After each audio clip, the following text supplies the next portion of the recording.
भारतीय सेना सरहदों की हिफाजत के साथ साथ देश के नागरिकों की सुरक्षा का दिन रात ख्याल रखती है। चुनौती अगर दुश्मन से मिले तो उसे मुंह तोड़ जवाब देती है और अगर चुनौती कुदरत से मिले तो हौसलों के साथ उस चुनौती का सामना करती है।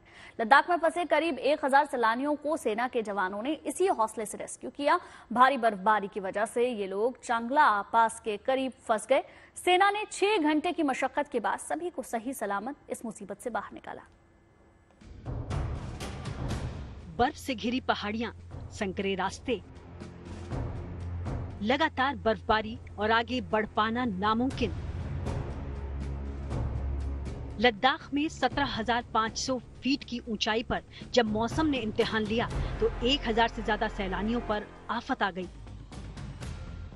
इस मुश्किल वक्त में सेना के जवान इन सैलानियों के लिए राहत का पैगाम लेकर आए।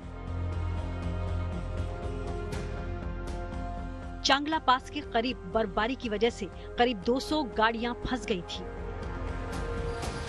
करीब 150 बाइकर्स को आगे बढ़ने का रास्ता नहीं मिल पा रहा था। पूरे रास्ते पर कई किलोमीटर लंबा जाम लग गया था। ज्यादा ऊंचाई और खराब मौसम में कुछ लोगों को सांस लेने में तकलीफ हो रही थी। सैलानियों की परेशानी का पता चलते ही सेना के त्रिशूल डिवीजन के जवानों ने रेस्क्यू ऑपरेशन शुरू कर दिया। घंटों की मशक्कत के बाद इन जवानों ने बर्फ हटाकर रास्ता खोल दिया। जो बाइकर्स खराब मौसम या खराब तबीयत की वजह से बाइक चलाने में असमर्थ थे, उन्हें कार में बैठाकर बाहर निकाला गया। बीमार लोगों को ऑक्सीजन सिलेंडर दिए गए और सभी को खाने पीने के सामान भी बांटे गए। 6 घंटे तक चले रेस्क्यू ऑपरेशन के बाद सभी सैलानी चांगला पास से निकलने में कामयाब हुए और सभी ने सेना के जवानों को तहे दिल से शुक्रिया कहा। भारत के उत्तरी इलाके में नॉर्दर्न कमांड के जवान सरहदों की हिफाजत के साथ साथ देश के नागरिकों की सुरक्षा का भी पूरा ख्याल रखते हैं।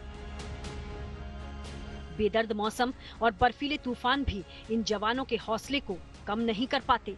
जिस तापमान में कुछ पहल के लिए ठहरना भी मुश्किल हो, उस बर्फीली ठंड में ये जवान दिन रात देश की हिफाजत करते हैं।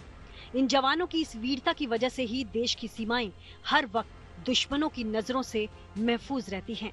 सैलानी भी इन इलाकों में बेखौफ होकर घूमते हैं क्योंकि ये जवान सैलानियों की हिफाजत की भी गारंटी हैं। Bureau report, good news today.